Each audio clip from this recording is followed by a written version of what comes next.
So I think when it comes to remote learning, 2020 has definitely been a defining year. I think everyone can agree with that. I think people were playing around with remote learning prior to that, trying to reach rural communities or communities where they didn't have access to schooling. But this was a year where everyone overnight, 1.8 billion children were out of school. And there has been a lot of criticism about the value of remote learning and how effective is it? How can children be in front of screens for a long time? But I actually disagree, because I think that, yes, I don't think that children should be in front of the screen for the whole day, but having these short bursts of online education actually works really well. And I think that if it wasn't working well, it has a lot to do with the teacher not being trained on how to engage on screen, on remote learning, because it requires very different skills. Like when you're doing remote learning, you have to be, especially if you're working with really young kids, you have to be a little bit wild and crazy and energetic. And from seeing with our own children, and by we've used a lot of the Kide science experiments as well online, the kids were in love with it and enjoying it.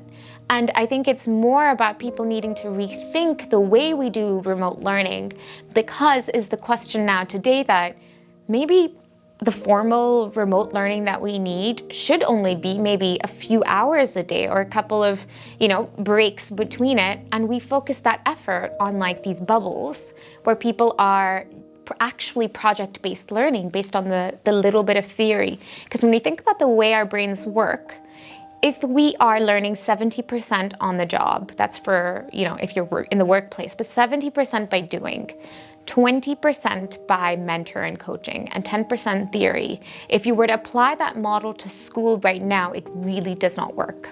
We are not following that model at all. So when I think about remote learning, and I think about Kide Science, or we think about Willow, or any of the things that we're doing, I really like the approach of short bursts of the teacher, and then the rest actually being led by the kids. Because children like to be independent. When you take away that independence, actually is when you start to see them kind of revolt or throw tantrums. Usually when children are throwing tantrums, they say that it's because you've started to do everything for them, that there's nothing really left for them to do themselves. So yeah, that's my take on remote learning, and I have seen it personally work brilliantly for the kids and for the parents as well.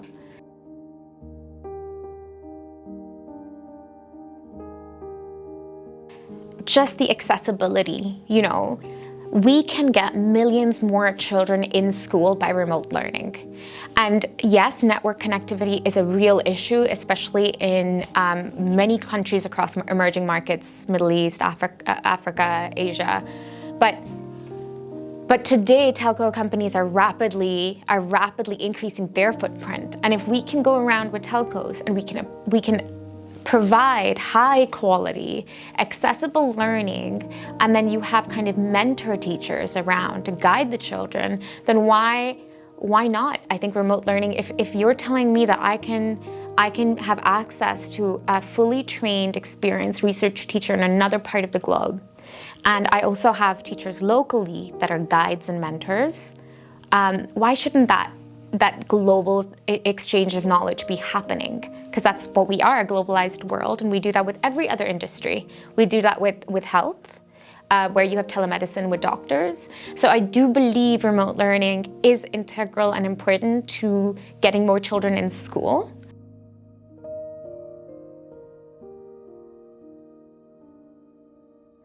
There's a lot of mistrust with remote learning because, to be honest, most of the education sector wasn't raised on that. The challenges is really getting people comfortable, and parents getting comfortable with the idea that the screen is not bad. In fact, before, when the trains were first invented, when people go on trains, they would tell their children not to look outside the window because the images were moving so fast that they would lose attention. So I think that there's always going to be that generational gap between being comfortable with this, and today that's the pushback from using computers and screens.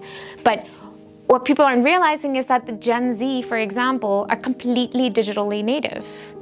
And so if we are not responding to children in the environment they grew up in the environment they're comfortable with, and that is really that behavioral change that needs to happen as the main barrier to remote learning, I think, from teachers, from parents, and from society. They really need to, I think, start seeing technology not as a solution, but as a tool to create better education outcomes for not just the few privileged, but for the greatest money. Because unless you don't have a solution that works better, then you can't really put down remote learning.